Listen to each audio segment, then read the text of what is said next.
Kids story corner. Sahara जंगल में सारे पंछी बहुत डरे हुए हैं क्योंकि जंगल में बहुत बड़ा तूफान आने वाला है। सारे पंछी परेशान होकर खड़े हुए थे। उन्हें डर था कि अगर बड़ी बारिश होगी तो सब पंछी के घोंसले तबाह हो जाएंगे। दोस्तों, हम सब पर बहुत बड़ी एक विपदा आन पड़ी है। हमारे मौसम के जानकार पक्षियों ने यह सूचना दी है कि 2 से 3 दिन में बारिश के साथ साथ बहुत बड़ा तूफान आने वाला है। आप सबको जल्द से जल्द घोंसले पक्के करने होंगे। सब पंछी डर के मारे एक दूसरे की तरफ देख रहे थे। उसमें से एक पंछी ने कहा, राजा जी, हम 2 दिन में कैसे घोंसला बनाएंगे? लकड़ियां जमा करने में ही हमें 7 से 8 दिन लग जाएंगे। तुम चिंता मत करो, हमने इसकी व्यवस्था पहले से ही कर ली है। हमारे राज्य के भंडार में कुछ लकड़ियां जमा है। आपातकालीन समय के लिए इसे रखा था। अब इसका इस्तेमाल करने का समय आ गया है। हमारे सहारा राज्य के सिपाही आपके घोंसले के नीचे कुछ लकड़ियां डाल देंगे। आपको सिर्फ अपने घोंसले पक्के करने हैं। चलो, अब घोंसलों की तैयारी में लग जाओ।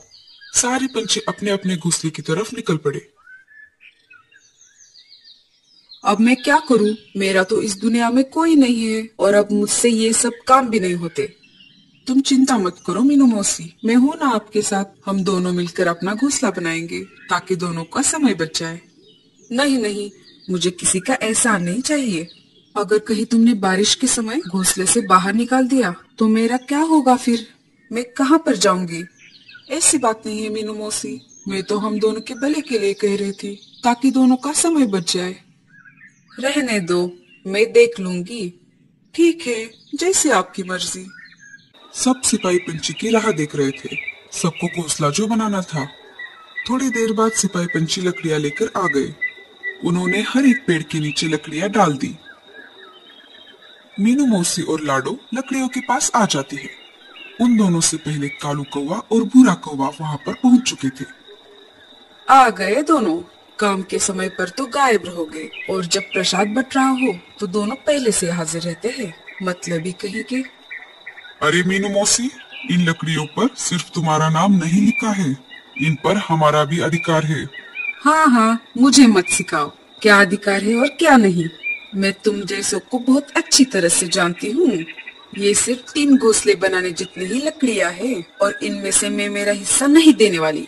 तुम तीनों में से किसी एक को दूसरे लकड़ियों का इंतजाम करना पड़ेगा। मीनू मौसी, ये समय झगड़ा करने का नहीं है। ऐसी स्थिति में हमें समझौते से काम लेना पड़ेगा। मैं नहीं करने वाली समझौता। समझौता करना है तो आपस में करो। कालू सही कह रहा है मौसी, हमारे पास बहुत कम समय है। बारिश का तूफान कभी भी आ सकता है। हम चारों में से किसी 2 को एक घोंसले में रहना होगा। ऐसा करो, कालू और भूरा मिलके एक घोंसला बना सकते हैं। दोनों की जोड़ी अच्छी बनेगी। नहीं नहीं रे बाबा, ये कालू बहुत ही आलसी और कामचोर है। इसकी और मेरी नहीं बनेगी। कालू भैया, अब हमारे पास दूसरा उपाय नहीं है। अगर आपको कोई परेशानी नहीं है तो हम दोनों साथ में घोंसला बना लेते हैं। मुझे कोई परेशानी नहीं है लाडो। तो चलो फिर हम घोंसला बनाने की जगह तय करके आते हैं। हाँ हाँ, जाओ जाओ। वैसे भी मुझ जैसी अबला चिड़िया की कौन मदद करने वाला है। आप भी हमारे साथ चलिए, हम सब अच्छी जगह तय करते हैं। मुझे कम अकल मत समझो। मैं क्या बेवकूफ लगता हूँ? मैं तुम तीनों से अच्छा घोंसला बना सकता हूँ। भूरा कहते हैं मुझे। लाडो, चलो हम हमारा काम करते हैं। सब घोंसले की जगह ढूंढने लगे। कालू भैया, आप बताइए घोंसला कहाँ बनाना चाहिए?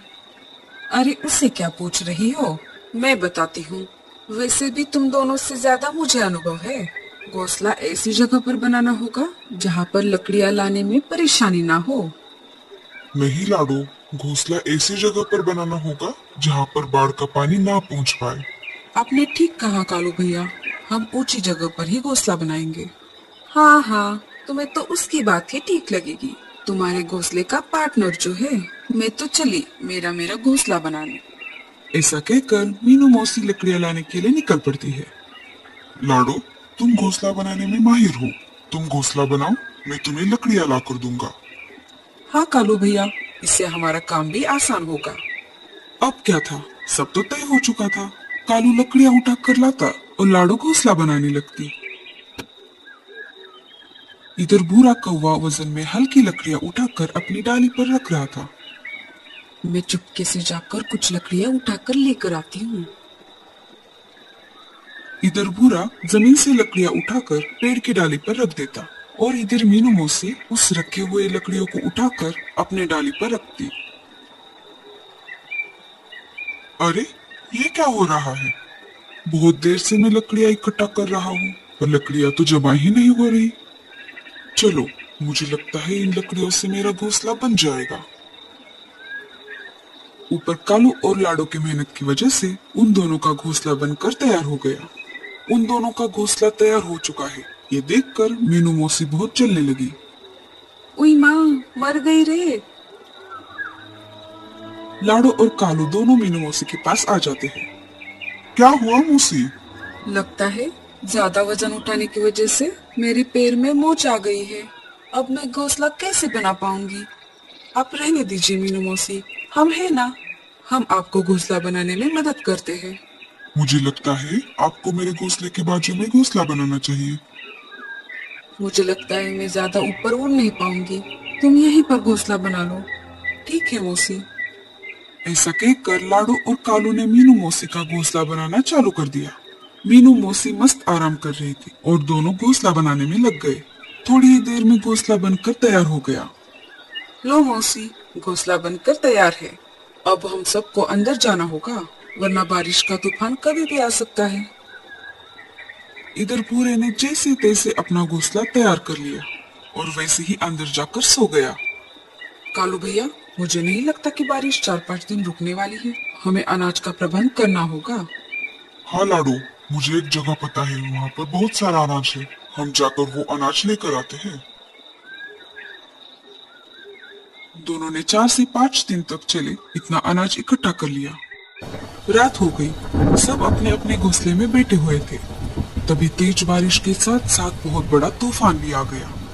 हम आशा करते हैं कि बारिश इतनी तेज ना हो। पूरी रात जैसे तैसे निकल गई। सुबह हो गई। भूरा कौवा मजे में सो रहा था। तभी उसके पैरों में कुछ महसूस होने लगा।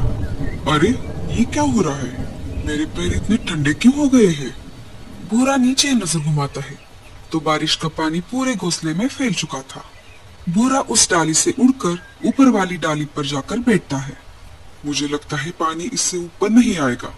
थोड़ी देर बाद पानी उसके पैरों तक आ ही जाता है।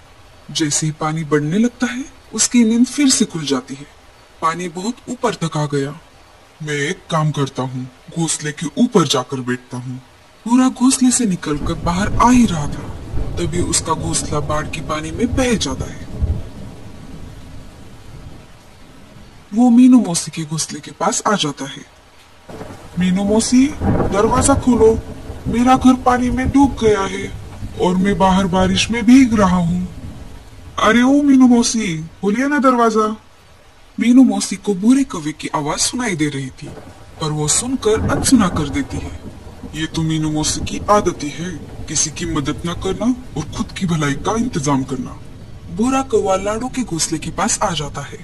लाडो, कालू, दरवाजा खोलो, मेरा घर तो डूब गया, मुझे अपने घर में ले लो। अरे लाडो, कालू, अरे खोलो जल्द से दरवाजा, नहीं तो मैं मर जाऊंगा। लाडो चिड़िया अंदर से घोंसले का दरवाजा खोल देती है। दोनों उसे देखकर चौंक जाते हैं। हमने तुम्हें पहले ही बताया था, बारिश बहुत तेज होने वाली है। अब चलो जल्दी से अंदर आ जाओ। तीनों खिड़की से बाहर का नजारा देख रहे थे। तभी अचानक मीनू मौसी के चिल्लाने की आवाज आ जाती है। अरे मुझे बचाओ कोई! अरे लाडो, कालू, कहाँ गए सब के सब? अरे कालू भैया, लगता है मीनू मौसी किसी मुसीबत में है, हमें उन्हें बचाना होगा। उसके साथ ऐसा ही होना चाहिए। ऐसी बात नहीं है, वो हमारी दोस्त है और हमें किसी मुसीबत में फंसे हुए पंछी की मदद करनी चाहिए, चाहे वो हमारा दुश्मन ही क्यों ना हो। अगर तुम्हें मदद करनी है तो तुम दोनों ही चले जाओ, मैं नहीं आने वाला। कालू और लाडो घोंसले से बाहर चले जाते हैं। दोनों ने बाहर आकर देखा तो मीनू मौसी पानी में बह रही थी। तभी कालू पेड़ की डाली की सहायता से मीनू मौसी को पानी से बाहर निकालता है। चलो हम घोंसले के अंदर चलते हैं। जैसे ही तीनों घोंसले में जाने वाले थे, लाडो का घोंसला भूरे कौवे के साथ ही पानी में डूब जाता है। भूरा कौवा पानी में डूबने लगता है। कालू भैया, ये क्या हो गया? हमें भूरे कौवे को भी बचाना होगा। नहीं नहीं, मैं उसे नहीं बचाऊंगा। तुमने देखा नहीं वो कैसे मीनू मौसी को बचाने के लिए इनकार कर रहा था। कालू भैया, अभी अभी तो आप कह रहे थे मुसीबत में फंसे पंछी की मदद करनी चाहिए, चाहे वो हमारा दुश्मन ही क्यों ना हो। ठीक है बाबा, बचाता हूँ। अरे मर गया रे, बचाओ। अरे देख क्या रहे हो सबके सब, कोई तो बचाओ मुझे। अगर मैं तुम्हारे साथ आ जाता तो ये मुसीबत नहीं आती। कालू उसे पानी से बाहर निकालता है और उसे ऊपर से डाली पर छोड़ देता है। अब आगे क्या होगा? तीनों के घोंसले तो बाढ़ में डूब गए। क्या जंगल के सारे पंछी बच पाएंगे? क्या बारिश थम जाएगी? जानना है तो हमें कमेंट्स में जरूर बताना।